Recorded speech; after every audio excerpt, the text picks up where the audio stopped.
Mga idol, magandang hapon. Mayroon na naman akong idol, dalawang birid na sa mga crayfish ko. Ito idol, binukod ko. Wala pa akong aquarium idol, kaya lang binubukod ko na kasi may dalawang birid idol. Andito idol yung isa. Tapos yung isa, andito naman sa kabila.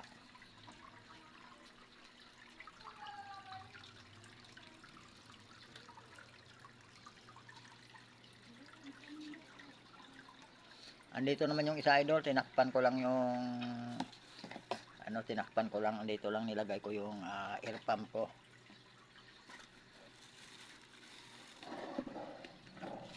Ayun, dito yung isa idol, hindi hindi siya tumago sa niya.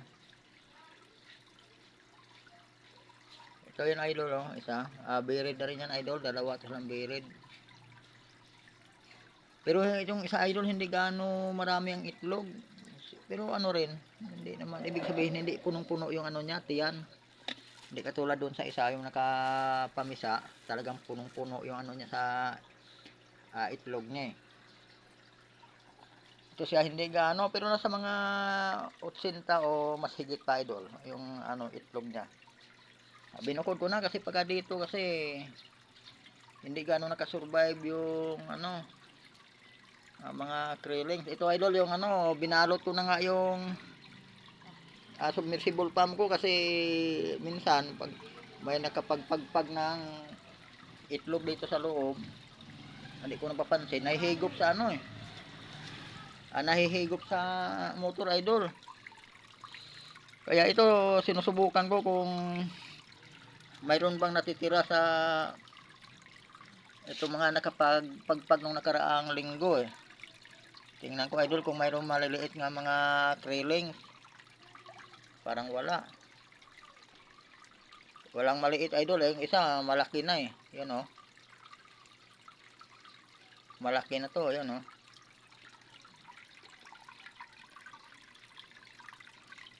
Idol ha.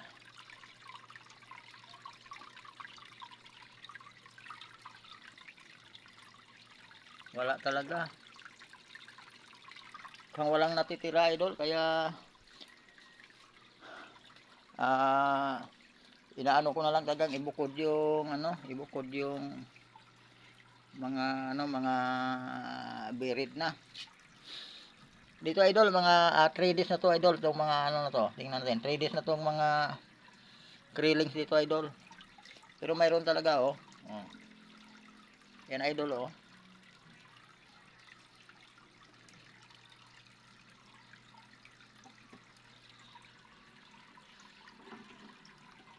Idol.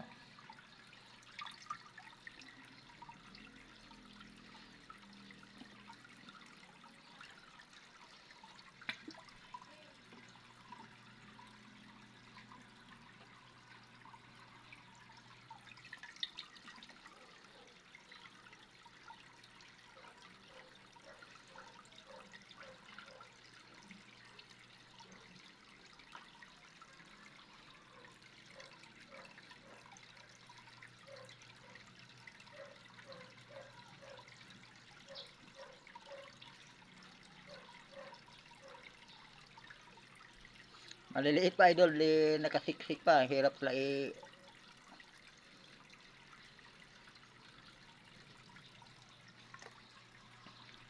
Di ko na lang ilabas idol, lahat. Titingnan ko lang kung maliliksi na sila.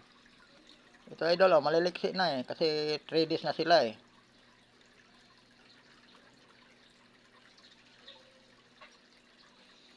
Ito idol oh.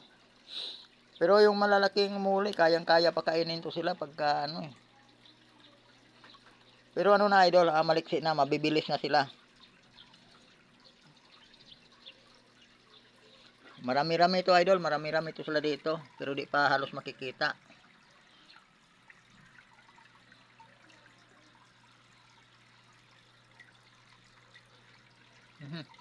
May naiwan isa.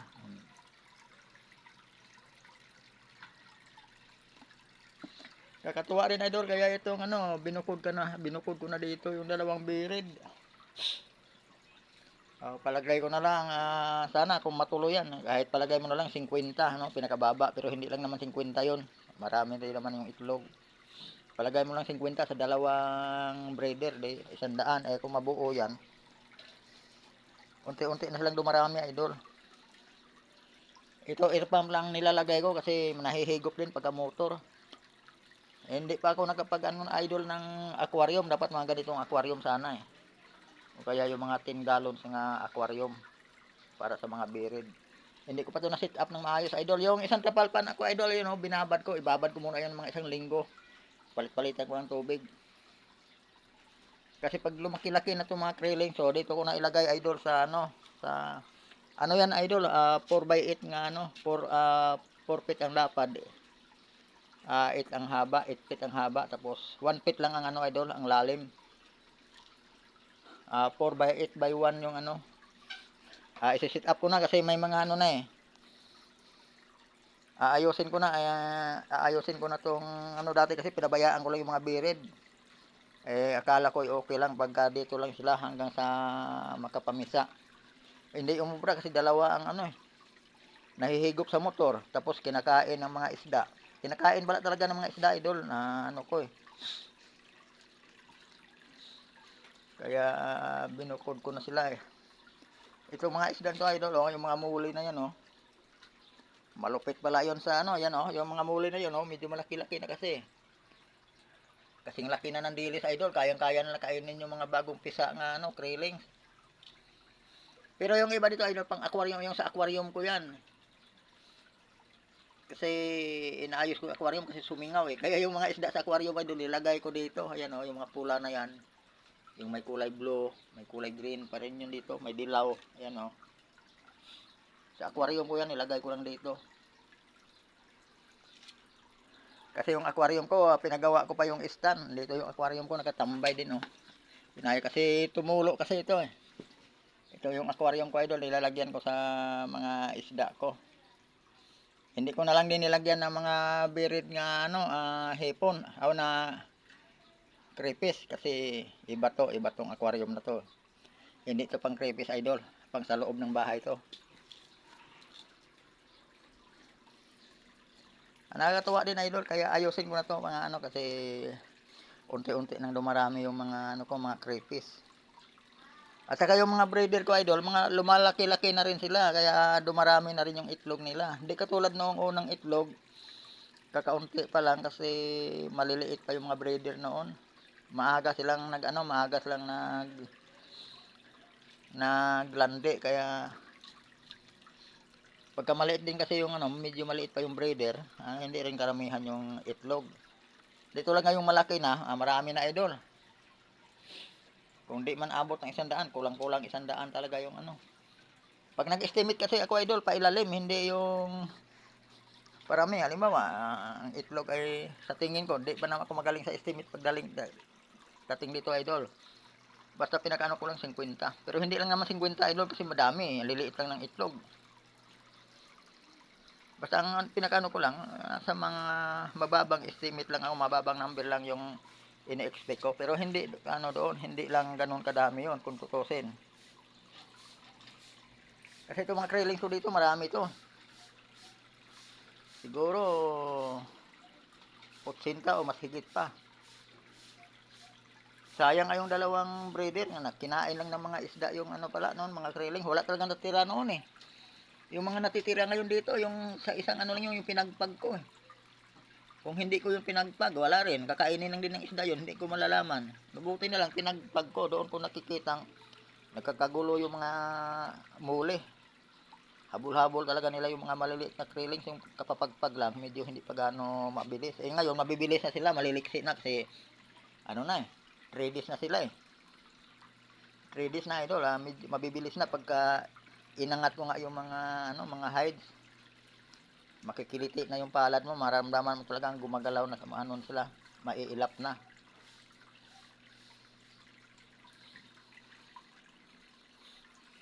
Kaya ayusin. Ditong ko, idol, ditong bubong ko, pag tag-ulan, tagos yung dito, idol, kasi pang depensa lang to sa araw eh. Hindi sila gaano mainit. Ito lang, idol, set up ng ko dito. Hindi ko pa ito naayos, idol. Bagong lipat lang din kami dito kaya hindi pa talaga ayos yung lagayan ko. Kaya yan o, yung isang trapal pan ko, hindi ko pa na sit up. Ayusin ko yun. Malaki-laki na yan, 4x8 na yan. 4x8x1. Yung mga bagong ano ko, krillings, diyan ko na ilalagay ito pag malaki-laki na.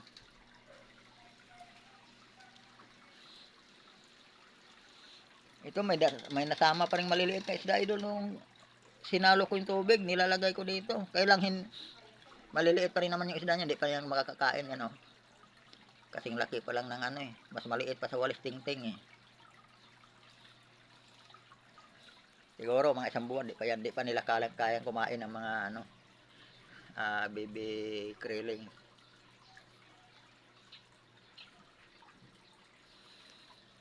Kanina ko lang to na ano idol, binukod tong mga bered na to. Maraming salamat idol, magandang hapon sa inyong lahat. Ina-update ko lang tong mga alaga kong crayfish. Saka ito, isang tangke na to idol, lalagyan ko rin to pagka ano, pagka sakaling dumarami na. Isda ngayon ang nilalagay ko dito, yung mga muli.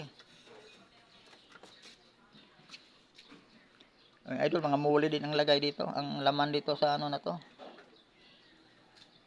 Kasi maraming kitikiti kasi ito, nalagyan ng tubig ulan eh. Ang daming kitikiti, nilagyan ko rin ng muli. Kaya yun, epektibo talaga ang muli panglaban sa mga lamok.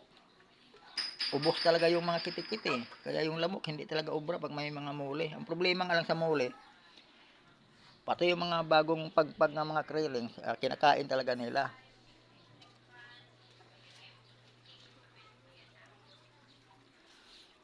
Yan lang idol, ito lang yung area nga paglalagyan ko ng mga ano ko. Yung nagatakip idol, aquarium ko yan, tinakpan ko lang kasi baka matamaan ng ano, kaya malaglagan, baka mabasag pa. Ito lang idol, mapupuno to ng ano, mapupuno to ng trapalpan pagka dumarami na yung ano, mga crayfish ko. Nagsimula lang sa 14 piraso yan eh, 14 piraso breeder eh. Kasama halo na yung ano, ang ano diyan, 5 lalaki. 10 yung lima yung lalaki, siyam yung ano idol, siyam yung mga babae. Ngayon unti-unti na ano kasi mabilis na sila mangitlog eh. Pagka tinanggal mo yung mga ano, mga berry, pag napagpag na yung itlog nila, napagpag na yung mga krilling sila. Mga dalawang linggo lang idol, maano naman, may itlog na naman. Kaya kapag ko lang nung ano, may dalawa na namang berid nga nahuli ko kanina, ayun binukod ko na. Kailangan ko na rin talagang magdagdag ng ano, 10 gallon ng aquarium. Ngayon nasa balde ko lang nilagay sa planggana. Pagsamantala, basta ano lang, masafety lang yung makriling. Kaya yung isang antrapalpan ko, binabad ko na rin kasi isi-sit up ko na rin yun. Maraming salamat idol, maraming salamat sa panonood nyo. Baka pwede idol, makaghingi ako sa inyo ng ano, subscribe idol. Wala pa akong subscriber, bago lang itong YouTube channel ko. Maraming salamat sa inyong lahat at magandang hapon muli.